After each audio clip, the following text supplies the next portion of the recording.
성경적인 치유사역과 사후관리 그 임상통찰에 요약되는 부분을 오늘 이 부분 또 지나서 자, 우리가 실제의 신앙의 삶을 살아가고 있는데요. 우리의 삶은 우리가 늘 예배 시간 때도 우리가 이렇게 우리 선포를 하는 거지만 나의 삶은 영적 전쟁이다 그렇게 표현했습니다. 실제적으로 전쟁이 얼마나 무서울까요? 뭐 경험해봤어야 알죠 우리가. 전쟁이 실제 엄청 무서운 거거든요. 저는 뭐 전쟁을 경험해보진 않았죠. 근데 옛날에 김포공항에 근무를 하고 있는데요.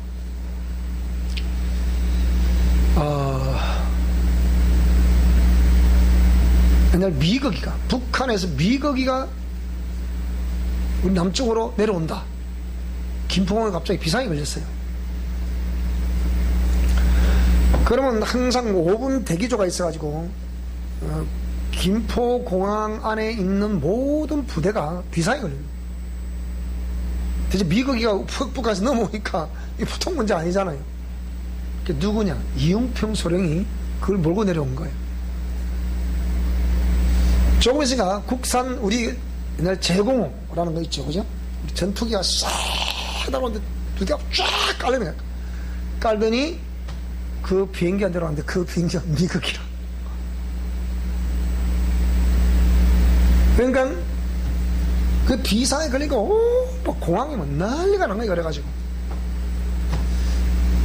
그래서 그때 뭐라고 하셨나? 갑자기 사이렌이 울리고 그러니까 전쟁이 벌어지는구나.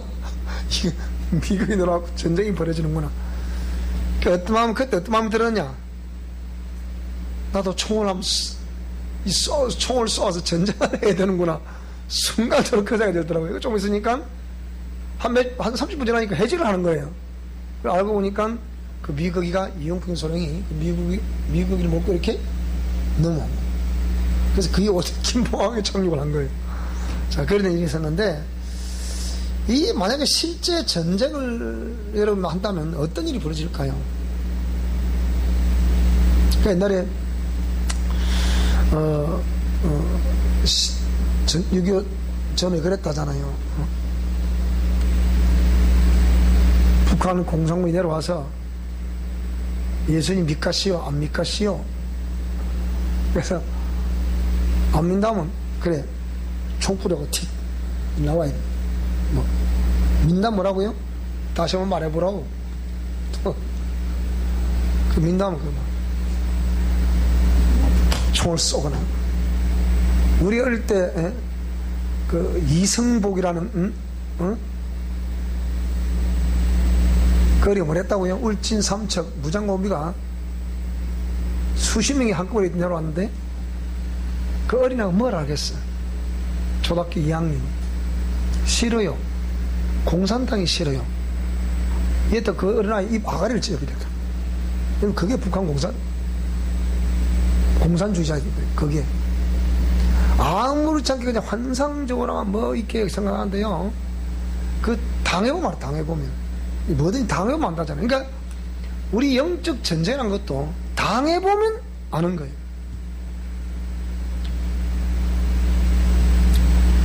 절대로 당해보지 않으면 그건 듣고 그냥 그렇구나 뭐 그런 거구나 지식적으로 이렇게 지적 동의할지 몰라도 당해본 사람하고 느끼는 강도는 하나가 땅 차이입니다.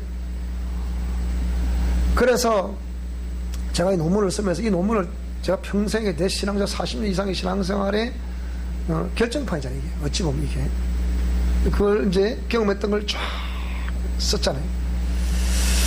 그래서 지금도 하나님의 살아계신 을 믿는 사람들은 지금도 역사는 일어나고 있다, 안 일어나고 있다? 얼마든지 일어나고 지금도 일어나고 있다. 지난번에 여기에 우리 그 부부 지우 세미나 왔던 강원도에서 왔던 어지우라는 그 자매, 나 얼굴 처음 봤어요. 목소리만 들었지 처음 봤단 말이에요.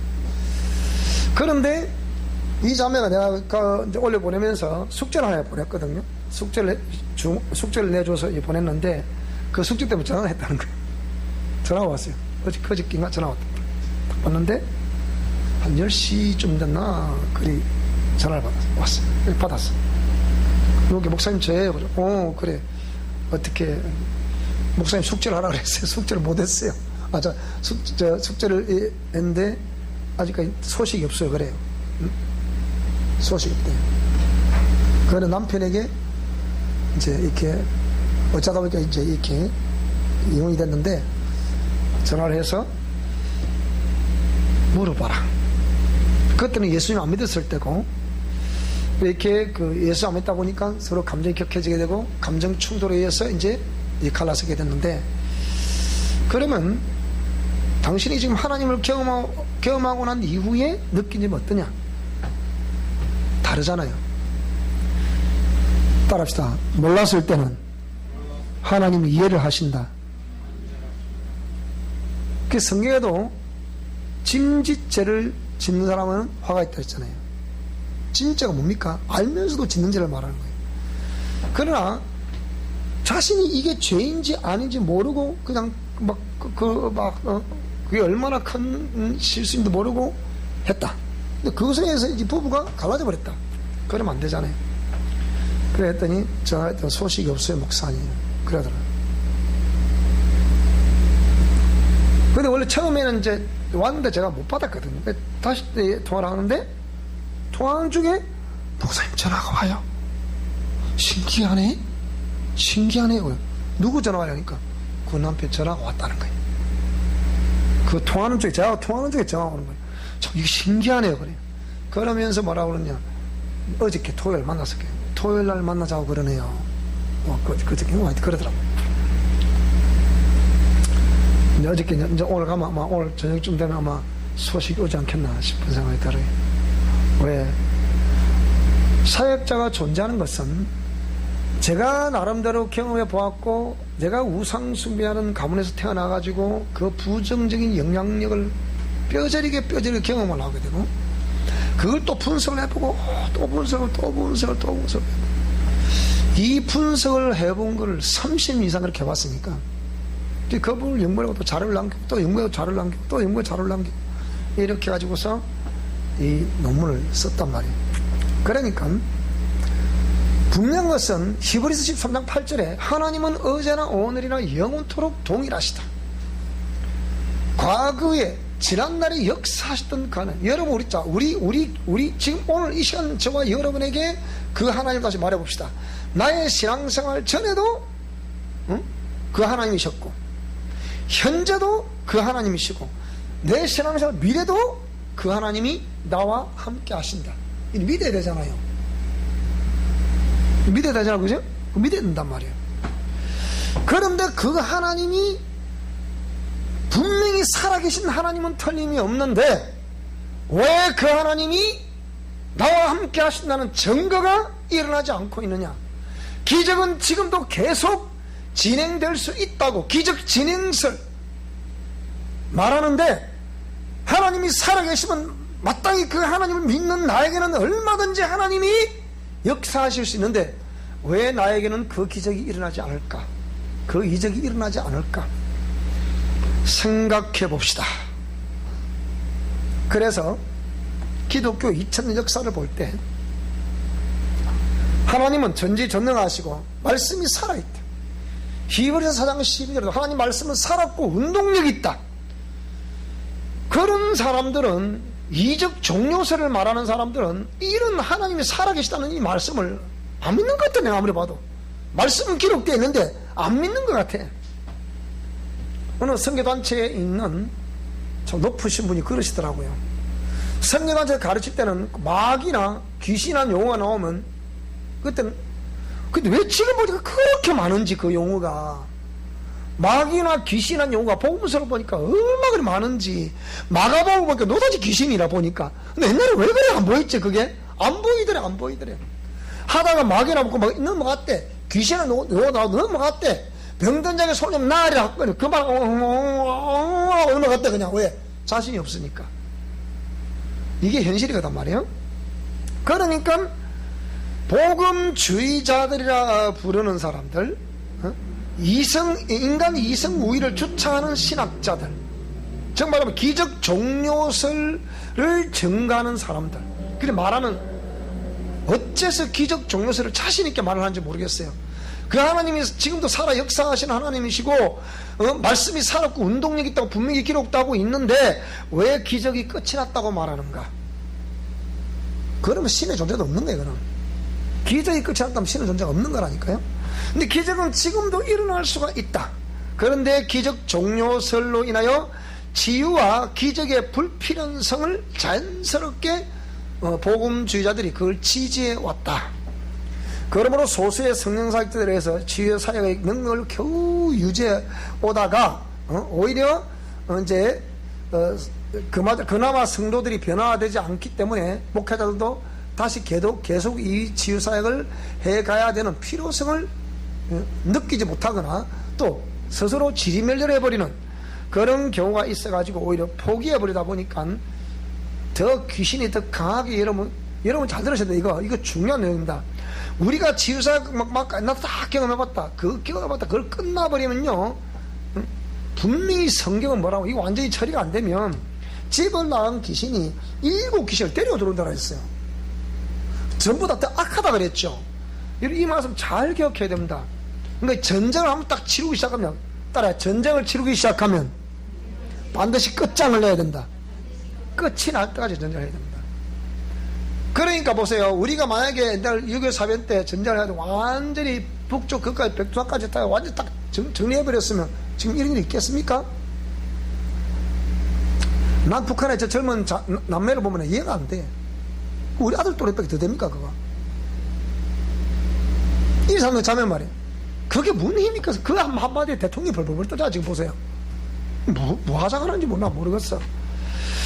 그러는데 이런 일들을 바라보면서 이 끝장을 내야 이 세력들을 함부로 우리는 무시를 못하는 거예요. 무슨 말씀이 됩니까? 왜 그럼 이 영적 세계에서 이 사단의 세력들 저를 보면 두려워하느냐? 제가 끝까지 하잖아요. 끝까지. 모든 사람들은 보통 사역 좀 하다가 좀 역사 좀 일어나고 그러다 보면 교회 역사 좀 이적이 일어나고 좀 이러다 보면 교회 부흥 성전 건축 그 끝입니다. 그 다음에 하다가 은퇴 끝이거든요. 근데 저는 그게 아니라고요. 이건 제 미션이라고 그랬잖아요. 미션이기 때문에 이건 포기할 수도 없는 것이고, 다 포기해도 저는 포기 안 합니다. 그리고 그걸 포기하는 순간에 기적은 끝입니다. 그 다음 안 일어나요. 그리고 우리 주위에 수많은 사역자들이 도중 탈락하는 사람들이 굉장히 많습니다. 근데 그렇다고 뼈간 수가 없어. 오히려 차라리 그때 강력하게 사역할 때가 더 좋았어요. 더 역사도 많이 있고 또 그런 핍박도 있는 가운데서 하나님이 살아 역사하신다 그것도만 느끼고 체험을 하고. 그리고 이번에 우리가 우리 선생님이 좀 수고를 많이 해서 네이버에 또 있는 조사를 또 올리는데 보니까 거기를 보니까 접촉점을 무엇을 접촉조로 삼느냐. 우리 이 카페를 들어오거나 블로그에 우리 들어오는데 어떤 걸 통해서 들어왔냐, 뭘 걸리게가 들어왔냐, 여러 가지 주제가 쫙 있더라고요. 주제가 쫙 있어요. 그 주제가 쫙 있는데 그 주제를 내가 쫙 읽어보면서 뭘 느끼냐, 이 주제에 이제 공통적으로 많이 등장하는 용어가 코로나, 거기에 대한 회개 기도, 어떤 이런 걸 통해서 또 많이 들어오게 됐지만요. 그 다음에 진주 사랑의 교회라는 이걸 치고 들어온 사람들이 최고 많아요. 그거는 보니까 진주 사랑의 교회라고 교회를 클릭해서 들어오는 게 22.86%예요. 22.86%가 진주 사랑의 교회를 클릭해가 들어온다. 그럼 우리 교회는 이미 뭡니까? 이제 알려져 있다는 거예요. 이제는 알려져 있다는 거예요. 이제는. 보통 유튜브에 실시간 유튜브가 떠버리기 때문에 그거 클릭하면 다 보잖아요. 다 보는데 진주 사랑의 교회를 클릭해가 들어온다는 거지. 그게 지금 22.86% 약간 23% 정도 되니까 참 그 한 4분의 1은 그렇게 들어온 것 같아요. 우리 교회로 아예 클릭해 들어온 것 같아요. 그 다음에 하여튼 어떤 그 회개 기도 뭐 이런 것들을 통해서 최근에 또 많이 들어온 것 같아요. 뭐 코로나 사태 보면서 하여튼 회개 기도 이게 많이 들어온 것 같고 뭐 그 외에 여러 가지 주제가 쭉 이렇게 이제 들어온 걸로 그렇게 되어 있습니다만은 그러면 기적은 지금도 계속 기적이 일어날 수 있다 한다면 여러분 사람들 안 들어오겠어요? 시간 문제라서 그렇지. 제가 PR 하는데 너무 막 졸여가지고서 PR을 잘못해서 그런 것도 있겠지만은요, 실제 일어나는 문제 사람들 많이 들어옵니다. 그러니까, 근데 문제는 뭐냐? 처음 사랑을 버렸다는 사람들이 많아요. 그러니까, 처음 사랑을 버렸느니라. 제가 금요일 중에 제가 말씀드렸잖아요. 처음 사랑을 잃어버렸다는 거하고, 처음 사랑을 버렸다는 건 달라요. 에베소 교회 사자의 편지를 첫 번째 등장하는 교회가 에베소 교회인데 에베소 교회의 사자와 그 성도들에게 편지를 하기를 너희들은 처음 사랑을 버렸다고 표현한 거거든요. 처음 사랑이 뭐예요? 처음 하나님이 살아계시다고 내가 확실히 느꼈던 그 사랑을 버렸다는 것과 잃어버린 건 다릅니다. 잃어버렸다는 것은 타의에 의해서 어쩌다 보니까 잃어버린 거예요. 무슨 말이 되죠? 그죠? 근데 버렸다는 것은 자의에 의해서 판단에 의해서 버린 걸 말하는 거예요. 이게 필요 없는 거다. 버린 거예요. 이게 버린 거란 말이에요. 무슨 말이 되죠? 그죠? 똑같은 단어 같은데도 버렸다는 거하고 잃어버렸다는 건 달라요. 그렇게. 근데 에베소 교회의 사자와 그 성도들에게 편지하기를 너희는 처음 사랑을 버렸느니라. 그렇게 표현한다. 그래서 이런 일이 벌어지는 거거든요. 자, 그래서 그들이 오히려 나 세월 지나면 안티 세력이 되는 뭐라고 그러냐? 그들이 공통적으로 뭐라 말하냐면 우리 옛날에 다 해봤으면 이렇게 말합니다. 옛날에 다 해봐서 어디 있겠다. 다 해봤다 그래요. 그러니까 신앙생활이란 것은 현재 진행형이고 미래 완료형이 돼야 돼요. 무슨 말이 되죠? 현재 진행형이 돼야 되고 미래 완료. 과거 완료형은 이미 지나간 거예요. 현재가 중요하고 다가오는 미래가 중요한 거예요. 내가 현재 어떻게 하나님을 직면할 것이고 또 내일은 또 어떻게 내가 하나님을 직면할 것인가, 이게 중요한 거거든요. 그래서 시편 기자는 나의 입술의 모든 말과 나의 마음의 묵상이 주께 연락되기를 원합니다. 눈을 들어 살아보니 나의 도움이 어디서 올까? 나의 도움은 천지를 지으신 주 여호와에게서로다. 제가 저녁에도 오늘 아침에도 우리 딸내미를 다 같이 밥을 먹으면서 딸아, 옛날에 아빠가 뭐라고 그러더냐? 지도 웃더라고요. 지금은 좀 그렇죠. 왜? 그때 그랬거든. 아이들은 한참 중학교 고등학교 성장해 가야 되는데 돈은 하나도 없고 아버지가 목회지고 다 읽고 이제 힘도 없이 하늘을 보고 딱 보고 사는데 지들 학교로 가야 되고, 엄마는 또 거기서 생활해야 되니까 또 허겁지겁 뭐 간병상가 해가지고 자기 동기가 그 간호부장이에요. 지금도 간호부장이에요. 근데 그거 가지고서 들어가서 같은 동기인데 간호부장 들어가서 자기는 간병사. 그 사람 돈을 수명 맞지만 그 당시에 80만 원. 수십 명을, 지금 이러면 요양사 지금 3명만 관리도 얼마 받습니까? 3명만 관리하면 한 200만 봅니다. 수십 명을 관리하고 80만 받았다니까. 그래서 암을 얻었어. 이런 생활할 때, 그래서 초지가 제가 뭐랬냐? 아들아, 딸아, 엄마 아빠가 너희들을 위해서 기도를 많이 해놨기 때문에 때가 되면 다 열매 딸 수 있을 거야. 때가 되면 다 하나님이 대결해 주실 거야. 지금은 그렇지만 이 말이 현재 진행이 안 되고 있기 때문에 실제 진행되고 있었는데 이 눈이 우리 까먹으니 그걸 볼 수 있어요, 없어요? 못 보는 거야. 그러니까 저도 맞다 그자 봐봐라. 맞다고 말해. 그러니까 우리 딸이 딸은 뭐라 그러냐? 엄마 아빠는 현실성이 있냐고 없냐고.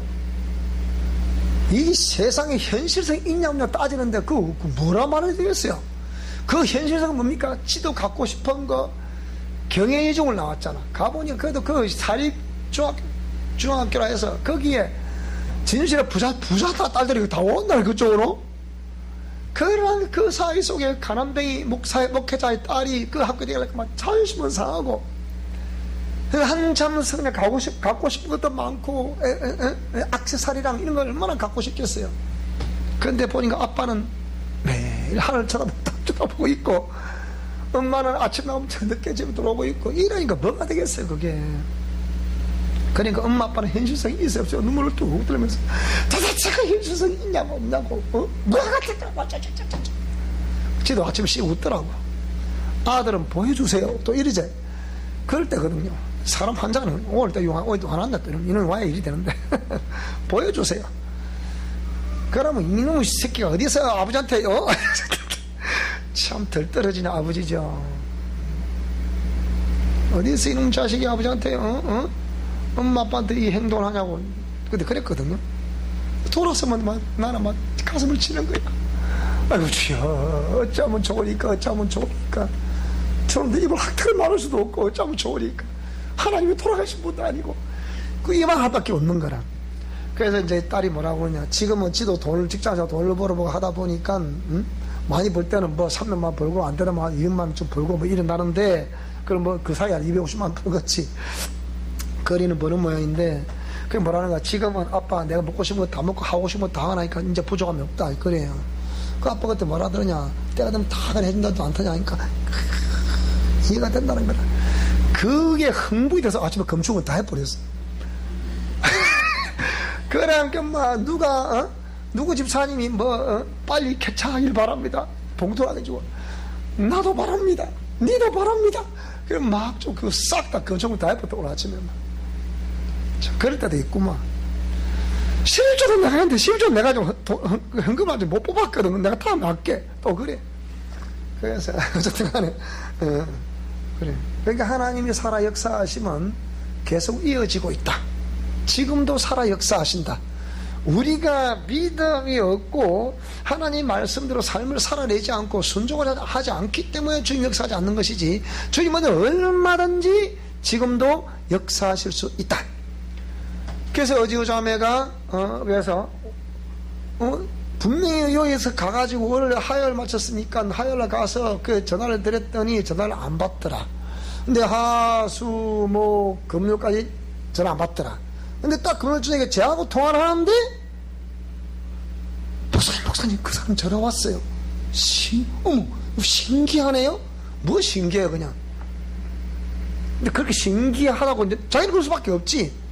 안 왔어. 이제 뭐 기다리고 있어. 김영재는 웃음으로 웃다가 갑자기 전화가 오는 거예요. 전화 통화 중에. 통화 띠띠 하잖아, 이렇게. 박사님 전화 왔어, 전화. 끊고 다음에 드릴게요. 그래서. 그러니까 지금도 역사는 일어나고 있다는 거예요.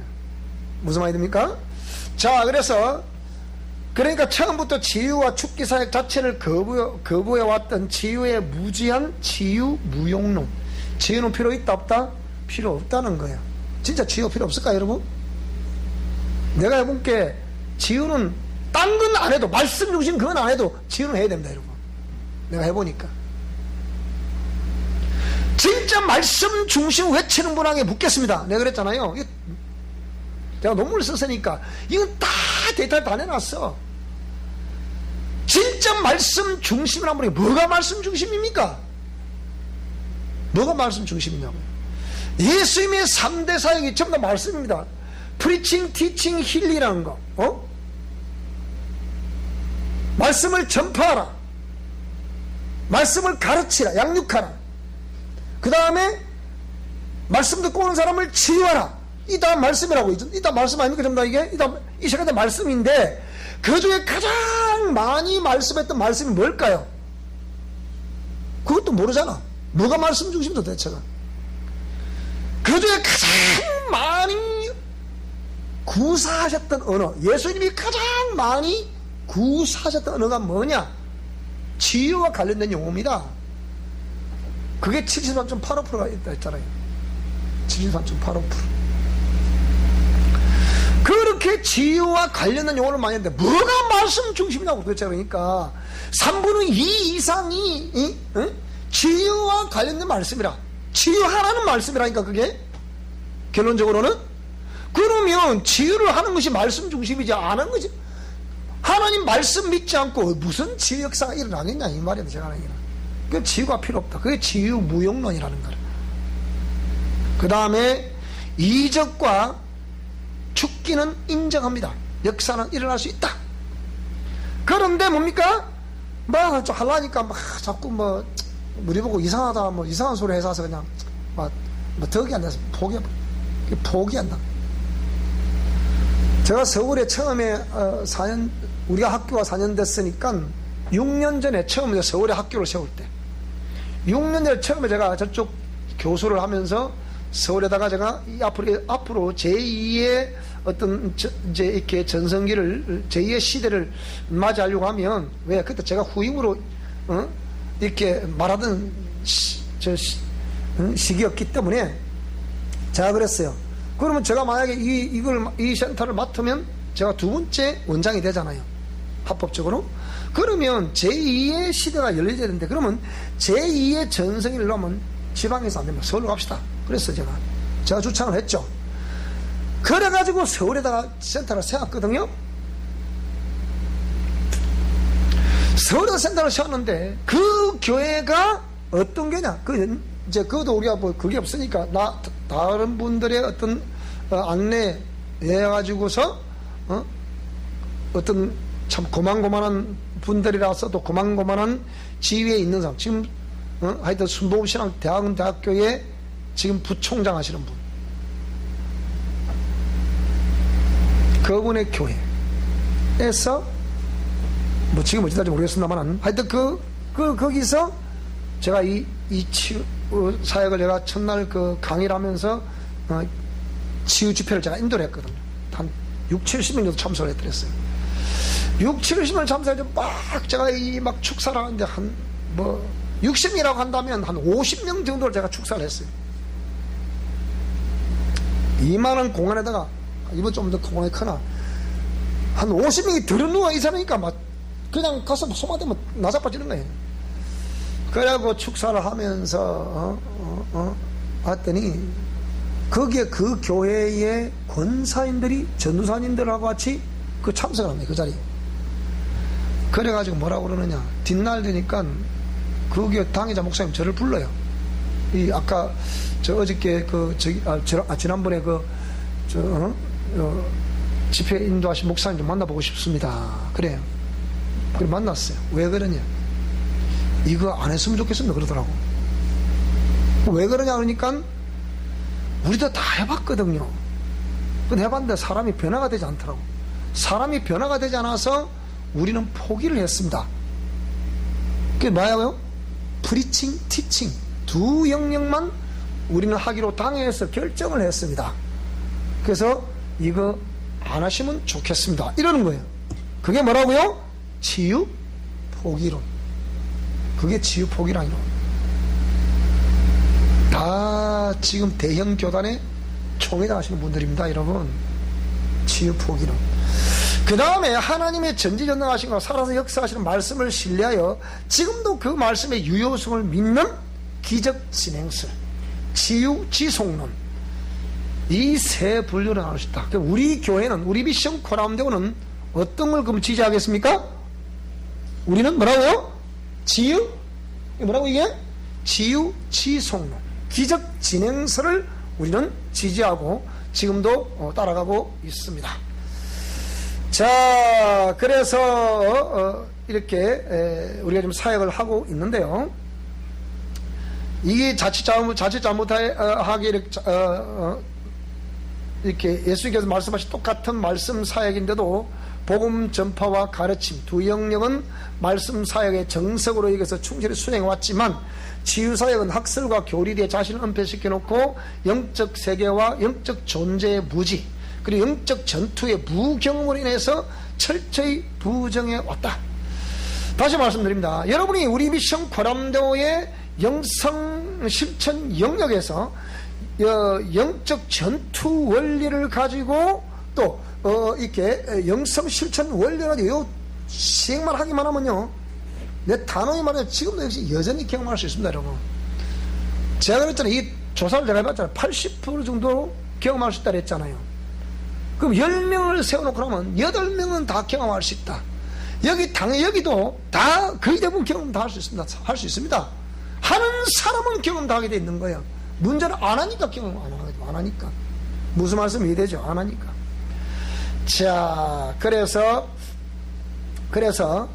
이렇게 자꾸 하다 보니까 꼭 그렇게 해야 되니까 지혜를 잘 모르는 사람들을 입에서 하는 많은 소리 하나가 뭐냐, 거의 조사를 해보면 많이 하는 소리 하나 뭐냐면 꼭 그 안 좋은 건데 그게 뭐 좋다고 꼭 그렇게 꼭 끝나고 치료를 받아야 됩니까? 이렇게 얘기를 합니다.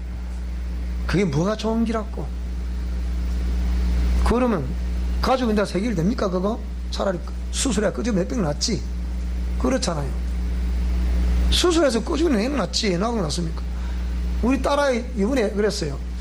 사실상 그 수술할 가기 전에 지는 엄마하고 셋이서 앉아가지고 다 대화를 나누는데, 저 위에서는 수술하는 게 좋겠습니다. 병원은 무조건 수술해버리잖아요. 제가 생각할 때는 나름대로 또 기도를 하면서 이걸 하나님 어떻게 해야 되겠습니까? 어차피 결정은 또 제가 사인을 해줘야 되니까 참 되겠습니까? 근데 그렇게 수술을 안 해도 될 것 같은 생각이 드는 거예요, 사실은. 그런데 차라리 또 내가 말하기도 그러니까, 그래서 딸의 네 의향대로 해라. 네 의향은 어떠냐? 그러니까 지금은 또 뭐 전화 오면 또 안 아플 수도 있겠지만, 또 병원 의사들이 하는 말이 이래 있다가 언젠가는 또 수술한다 그러네. 그러니까 언젠가 할 것 같으면 또 야단 법석을 하는 것보다 차라리 그냥 내려온 김에 그냥 하면 안 낫겠냐. 뭐 그래라 그러면 그래 하라 그랬어요. 하라 그랬는데 하고 나니까 이제 아프지. 이제 아프니까 조금 무디도 아프고 그러니까 그래 수술했단 말이야. 자, 그래서 이렇게 해서 이제 이런 자칫 잘못하면 오히려 이런 것 때문에 안티 그룹이 등장할 수도 있는 그런 상황이기도 합니다. 그러니까 치유가 사실 쉽지는 않아요. 쉽지는 않은데, 근데 이제 여러분이 항상 우리 인생이 그렇잖아요. 어느 한 고비를 잘 넘기셔야 돼요. 우리가 내가 이 영성 실천 원리 말하지만 이것도 반드시 고비가 와요. 고비가. 학생들이 딱 가면 하다가 따라오고 잘 따라오다 어디서 부딪히느냐? 따라했다. 목사님, 언제까지 이래야 됩니까? 내가 이런 속에 들어갔다 나왔습니다. 내가 거의 다 합니다. 내가 그런 점을 내가 하면 봐. 그러면 제가 뭐라 하게 되겠습니까? 그럼 제 입에서 뭐라고 말하겠습니까? 목사님, 언제까지 해야 됩니까? 그 말의 이면에는 너무 힘들어요. 너무 고통스러워요. 따라가기 힘들어요. 그 말이거든요. 제가 뭐라 그러냐? 될 때까지 해야 되지요. 그러면 네, 될 때까지 하라는 말에 기가 다 죽어버리네. 그런데 적어도 그렇게 말을 하는 사람들은, 잘 들어보세요, 적어도 그렇게 말을 하는 사람들은 믿고 따라왔단 얘기요? 안 따라왔단 얘기요? 따라왔단 얘기예요. 그러면 잠시 주춤하다 하더라도 이 사람이 또 그 말씀하면 또 따라갈까 안 따라갈까? 그래서 여러분 지도자의 말 한마디가 여러분을 죽일 수도 있고 살릴 수도 있어요. 그래서 그러면 지도자가 그러면 네 마음대로 하세요 이러면 되겠습니까? 지금 제가 뭐라 할까요? 이 고비를 잘 넘기셔야 됩니다. 로마서 5장을 보니까, 자, 로마서 5장을 한번 보겠습니다.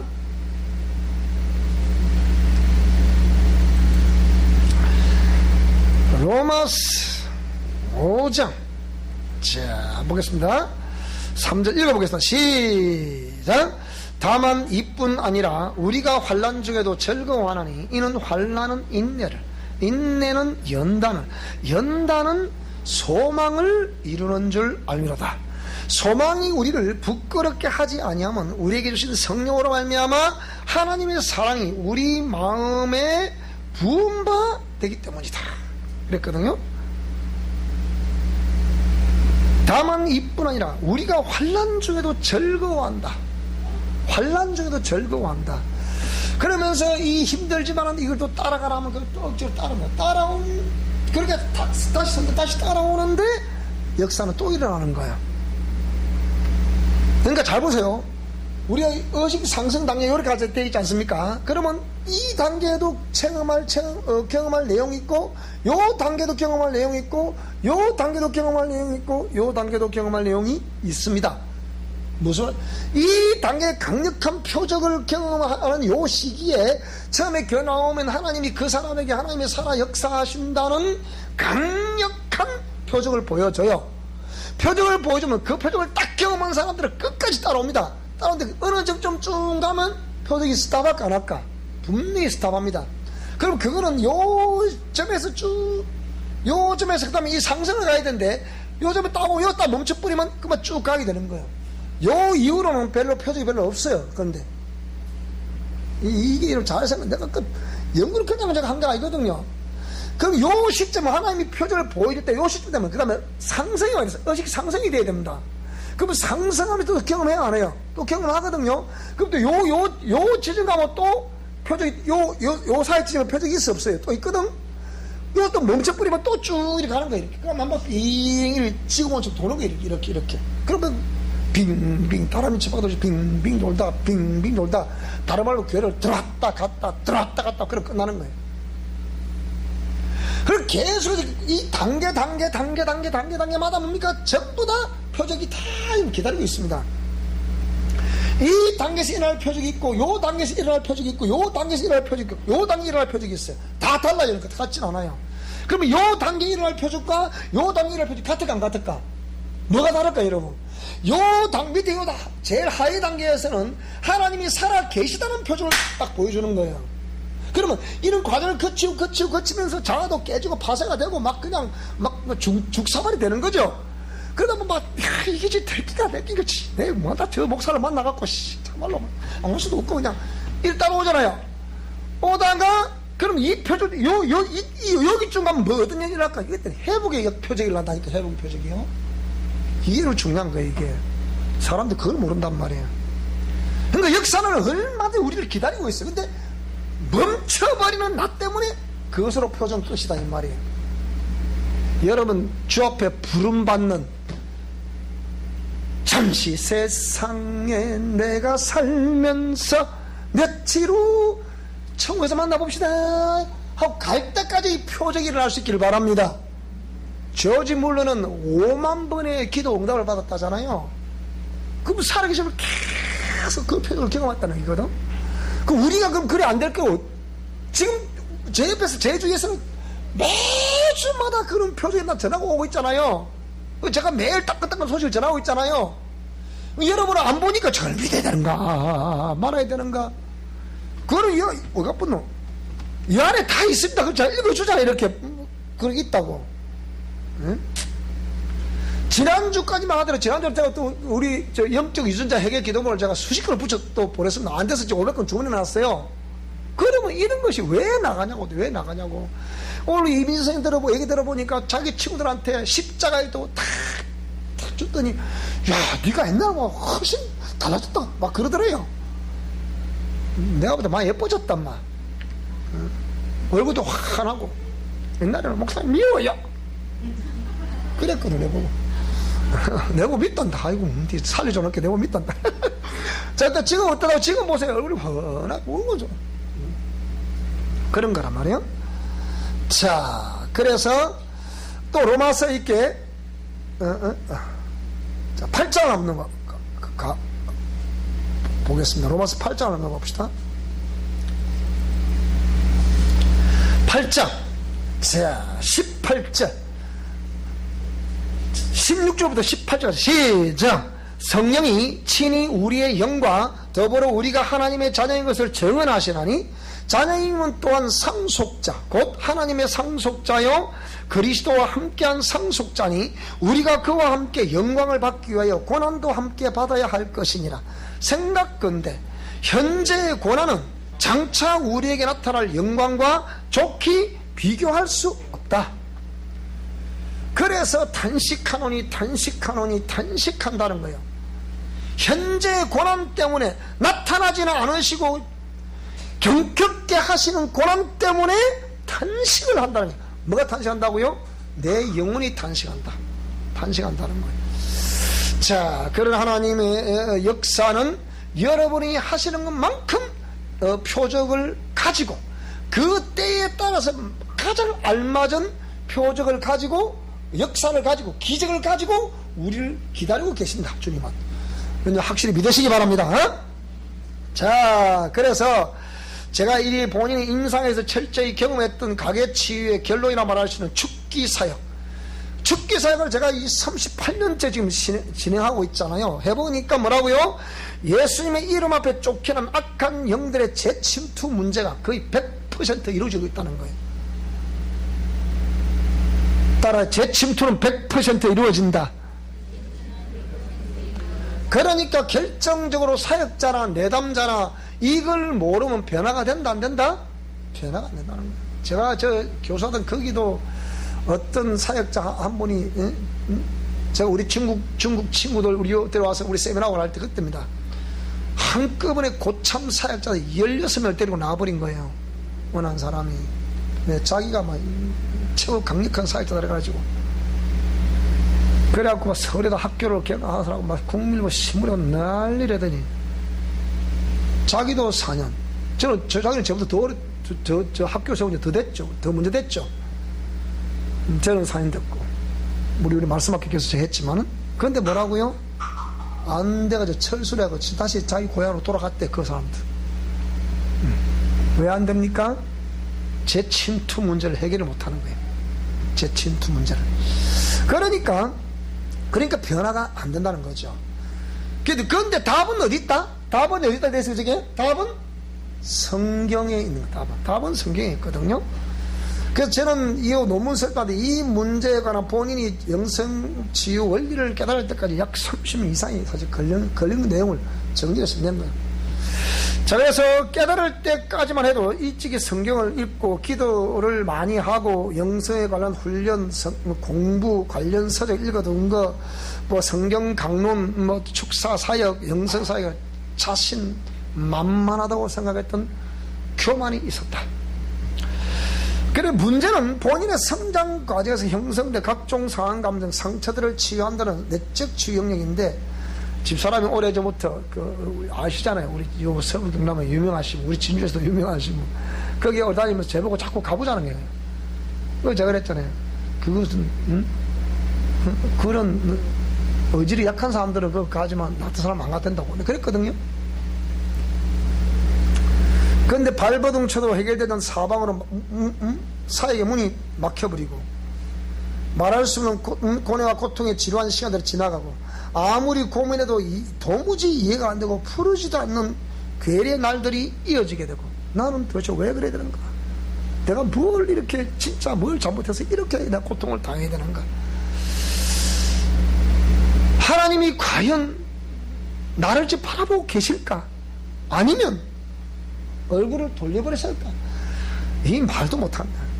우울하고 무능한 날들, 아들과 딸의 방황하는 모습, 풀어지지 않는 환경, 사람과의 따뜻한 대화와 그리웠던 시간들, 만나서 반가웠음에도 참으로 당황하게 만들었던 대인 기피증, 마음대로 대화가 되지 않았던 대인 불감증, 중고생이던 아들, 딸에게 한 푼도 줄 수 없었던 물질의 메마름, 꿈에도 없었고 예정에도 없었던 택배의 영업, 아무것도 할 수 없었던 가난의 고통, 음습하는 죽음의 그림자들, 사선을 넘나들던 아내의 암투병 등 또 서울 강남의 대형교회에서 고향으로 내려와서 이어진 인생의 하부타임, 기나긴 제로지점, 그것이 시간을 지나놓고 보니까 그 10년은 내 인생의 기억도 하고 싶지 않은 시간들이었지만 가장 많은 것을 안겨다준 황금 같은 시간들이었습니다. 그때 모든 걸 정리를 했습니다. 그러니까 그 잃어버린 10년은 내게 결정적인 영적 전쟁과 죽기 사역, 그리고 영성의 키포인트와 영성 치유사에게 터닝 포인트를 안겨주었습니다. 그래서 10년 하부타임은 깊은 묵상과 사색하는 습관이 없었던 나에게 깊은 묵상과 의식을 하지 않으면 안 되는 사람으로 만드는, 이게 중요한 거예요. 따라 생각해 봅시다. 그 생각을 많이 해야 됩니다, 여러분. 그 생각을 사실 그 생각한다고 답이 나오는 건 아니에요. 그 방법이 지금까지 해온 방법이 잘못됐기 때문에. 그렇지만 자꾸 생각을 해봐야 돼요. 그러니까 그렇게 안 되는 그 방식이었다고 한다면 지금 우리 미션 코라운드 영성 실천 영역과 영적 전투 원리와 영성 실천 원리는 되는 방법이기 때문에 이걸 그대로 여러분이 고민할 게 없어요. 이대로 하면 됩니다. 하면 된다니까요. 해보라니까 여러분. 하면 됩니다. 그래서 개인적으로 목회 임상에서 경험된 영적 성숙 원리가 첫째, 기본적으로 뭘 알아야 된다? 따라 성경을 읽자. 성경을 읽자. 성경을 알아야 되는 거예요. 알아야만 그저 할 거 아닙니까? 성경 모르면 어찌 되겠습니까? 그 다음에 내적 치유를 알아야 된다. 우리 성장 과정 속에 각종 상황과 감정과 상처 그리고 분노가 왜 일어나는가? 이는 내적 치유. 그 부정적인 에너지도 줄여주면 좋습니다. 그 다음에 셋째, 반드시 축사 사역을 해야 됩니다. 이거 안 하면요 평생 그것 때문에 언젠가는 얻어 터집니다. 그놈이 가만히 있거든요. 그놈이. 그러니까 반드시 축사 사역을 여러분 실행해야 됩니다. 그 다음 뭔가 넷째, 옛사람과 자아를 죽이고 파쇄하는 원리를 알아야 됩니다. 아까 우리 읽어줬죠, 그죠? 낮 시간에 바로 그걸 말하는 거예요. 가장 많은 성도들이 어떤 동상을 보고 있다? 그 가장 많이 클릭해서 본 거예요. 그게 뭐라고요? 옛사람과 자아를 죽이고 깨뜨리는 방법이라고요. 이걸 모르고 있는, 거의 모르고 있다 보면 돼요. 자, 그 다음 다섯째, 그렇게 돼야만이 옛사람과 자아를 죽이고 파쇄하는 그 원리를 알고 그렇게 정결한 심령이 돼야만이 뭐라고요? 성령님이 임재하셔서 인도와 지도하시면 옛 습관을 교정해가는 영성의 거룩한 삶이 있어야 한다. 그런 것으로 그렇게 정리가 되더라고요. 내가 보니. 그래서 저는 성경 다도, 그 다음에 기도와 축기 사역, 영성훈련과 사역들 통해서 나름 이론과 실제를 경험하고 있었으나 문제는 내적 치유 영역인데 20년의 하프타임을 경험하시니 비로소 본 논문의 제목처럼 성경적인 치유, 사역과 사후관리, 그 임상적 통찰을 명쾌하게 정리를 하게. 자, 그래서 여기 보면 이제 이거 마칩시다. 보세요. 그래서 자, 인간의 영혼이, 자 보세요, 하나님의 창조 섭리를 따라 부모의 유전자를 가지고 분리유전될 때, 잘 들어보세요, 죄의 유전자, sins of gene, 그러니까 죄의 유전자도 부모의 영적 특성, 잘 들어보세요 여러분, 선과 악에 관한 모든 정보를 담고 분리유전됩니다. 세월을 거치는 또한 제거되지 않은 죄와 죄성은 인간의 성향이 죄의 습관화와 체질화가 되게 한다. 그것이 내려도 모르게 죄의 습관화, 습관에 의해서 체질화가, 그러니까 지금 내가 이게 죄가 하는 건지, 잘 들어보세요, 죄가 하는 건지 내가 하는 건지 그걸 구분이 안 된단 말이에요. 그게 습관화되고 체질화되어 있다 보니까 뭐가 뭔지를 모른단 말이에요. 이게 이제 문제라는 거예요. 그래서 제가 여러분 늘 외치듯이 왜 본능적인 말과 본능적인 행동을 멈추세요? 거기 있는 거예요. 그건 거의 대부분 그 옛사람에서 나오는 거거든요.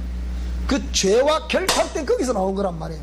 그걸 멈춰야만이, 그걸 멈추면 여러분 존재 자체가 없어지는 것과 같은 그런 느낌이 들 거예요. 들지 않겠어요?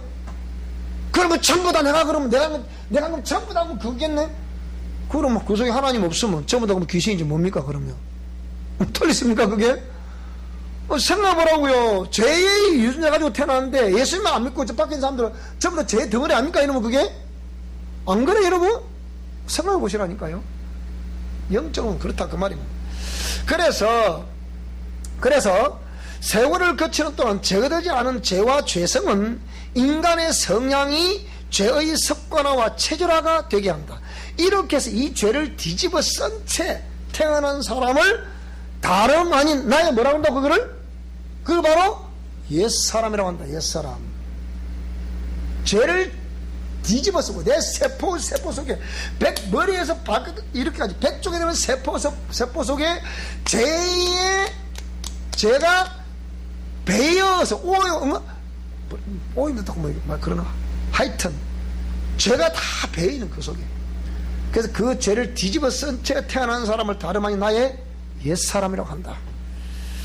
바로 이 옛사람과 옛사람을 타는 통로인 자아가 악한 영들이 재침투하게 되는 주된 통로요 근본 원인인 것이다. 그러니까 아무리 죽기 싸요, 지 아무리 잘해도 재침투한다 안 한다? 100% 재침투한다. 그러니까 이렇게 자칫 잘못하면 이걸 모르면요, 아 그럼 지휘할 필요가 없네? 그럴 거 아닙니까? 그럼 영성만 하면 되겠네? 그렇다 생각. 그러니까 성경은 모태에서 내가 조직됐다. 모친을 모태 10편 139편 13절에 보니까 모태에서 내가 조직이 됐다. 51편 5절에 뭐라고요? 죄 중에 나를 잉태했다. 그리고 그것이 가인의 마음속에 자리 잡고 있었던 죄의 특성은 부모로부터 유전된 것이라는 결정적인 근거가 되는 것이다. 하나님은 그걸 지적했습니다. 네 속에 죄를 짓고 있는 소원이 있다. 그거 네가 안 다스리면 너는 죄에게 종노릇하게 될 것이다. 그래 됐죠. 그래 말씀하셨잖아요. 그래서 범죄한 인간은 이긴 자의 뭐가 된다? 종이 된다. 그 죄의 종이 된다. 베드로서 2장 19절과 로마서 6장 16절에 그래 말했죠. 요한일서 3장 8절에 뭐라 그랬습니까? 마귀에게 속한 자가 된다. 그러면 우리가 진짜 하나님에 속한 자인지 노다지 거짓말 노다지 마귀에게 속한 자인지 생각해 봐야 됩니다. 죄와 싸워 이기되 피 흘리게 싸워 이겨라. 히브리서 12장 4절에 그렇게 말씀했는데요, 그렇게 우리 입장에 보면 그 죄와의 싸움에서 패배했기 때문에 이 베드로서 2장 19절이라거나 로마서 6장 16절 요한일서 3장 8절 죄와의 싸움에서 패배하면 죄의 종이 되는 게잖아요. 문제는 그 죄의 본부가 큰 성 바벨론으로 여전히 제거되지 않은 채 내 안에서 그 죄의 위력을 떨치고 있기 때문이다. 이 계시록 18장 2절의 말씀이요. 큰 성 바벨론.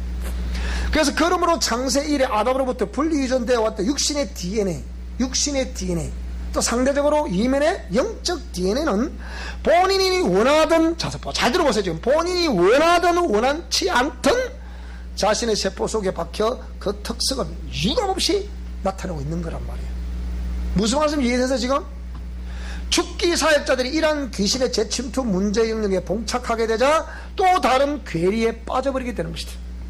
이렇게 죄가 몸에 배인 습관화되고 체질화되어 부모의 특성과 함께 자녀들에게 DNA가 복제가 된 RNA를 통하여 유전되어 세포 속에 박혀 있으며 오랜 시간을 걸쳐 자연스럽게 죄와 너무나 친숙한 말과 행동들이 귀신의 인격화되어 있는 나의 존재를 성경은 뭐라고요? 이게 바로 옛사람이라고 한다. 그래서 이 옛사람을 죽이라, 옛사람을 벗어버리라 라고 말하는 것이다. 자, 죽이라고 하는 것은 행동의 근거가 되고 있는 자아를 파쇄하라는 것이고, 벗어버리라 하는 것은 죄와 친숙한 행동들인 옛습관을 벗어버리라는 것이다. 왜 그렇습니까? 세포는 모든 것을 기억하고 있기 때문입니다. 여러분 대단하시네요. 차 식곤증이 싹 일어날 때도 다 또렷 보고 있는 거 보니까 좀 대단합니다. 그래서 유전자를 통하여 치명적인 방법으로 영혼을 지배하고 있는 사단의 역사는 머리가 좋은, 잘 들어보세요. 이게 여러분이 내가 머리가 좋은 사람인가, 내가 어떤 사람인가, 잘 보세요. 머리가 좋은 이지적인 사람들은 철저하게 인본주의 중심 사고 체계로 나아가게 함으로 죽여버립니다. 또 내가 감정이 들끓는 사람, 감정이 기복이 심하다, 이런 사람들, 감정적인 사람들은 들끓는 감정을 제어하지 못해 폭발시키거나 또 표현하지 못해서 정신체계가 연약하도록 해서 죽여버립니다. 그 다음 의지적인 사람들은 너무 적극적이어서 일을 그르치게 하기도 합니다. 또 너무 소극적이어서 또 죽여버리는 거예요. 또 이렇게. 그러니까 이런 걸 생각 안 해보는 사람들이 대충 살아간다. 또 목사님 들어보니까 너무 복잡하네. 그래서 동영상을 또 들어보라고 하지 않습니까? 그래서 기독교 2000년사는 깊이 다뤘어야 할 죄의 문제는 너무 가볍게 다뤄. 뭐라고요? 어디에 다뤘습니까? 따라서 예수님의 보혈을 믿기만 하면 다 씻음 받았다. 그리 간단하게 죄를 다 처리받았다 하니까 얼마나 간단합니까? 근데 과연 그럴까요? 맞아요. 근본적으로는, 법칙으로는 그게 맞아요. 예수님이 보혈로 말미암아 우리가 씻어서 그럼 우리 영생 어디 안 얻어요? 얻습니다. 그럼 우리 삶에서 일어나고 있는 이 모든 죄의 현상들 어떻게 되겠습니까? 그것은 영생 얻는 것과는 또 다른 차원이잖아요. 그건 어떻게 되겠습니까? 그 죄가 우리 속에서 제거되지 않으면 우리가 삶을 살아가는 동안에 굉장히 고통을 당합니다. 굉장히 고통을 당하죠. 그래서 깊이 다뤘어야 할 죄의 문제는 너무 가볍게 다뤘으며 구원의 문제는 너무 쉽게 다뤘던 결과 예수님을 믿는 믿음을 고백하고 선포하면 모든 죄사함 얻게 된다는 이신칭의와 그리고 정가 교리를 역설해왔던 것이다. 이는 그렇게 함으로 옛사람과 자아를 알 수 있었다 없었다? 원천적으로 옛사람과 자아를 모르도록 봉쇄를 해버린 거예요. 뭐가? 복음주의가. 믿음이라는 이 단순한 하나의 법칙이 그렇게 만들어버렸다니까. 그런데 실제 살아보니까 그는 우리 신앙생활 오래 한번 해볼수록 괴리가 있더라 없더라? 있더라. 그러니까 우리 동영상 유튜브에서 2년 동안 조사를 해보니까 동영상이 뭐라고요? 옛사람과 자아를 어떻게 하면 죽이고 깨뜨릴 수 있냐, 이걸 가장 많이 봤더라. 그게 랭킹 1위야. 그러면 앞으로 우리가 어떻게 해야 될 것인가에서 답이 나와요 안 나와요? 여러분도 다 우리 그렇지 않겠지만은 우리들도 어떤 영역에 내가 주력해야 될 것인가, 이 답이 나오는 거예요. 그렇지 않습니까? 답이 나오는 거란 말이에요. 자, 여기까지 하도록 하겠습니다. 주의 은혜가 저와 여러분과 이 한 주간도 넉넉하게 승리하게 하실 수 있기를 바랍니다. 찬송하겠습니다.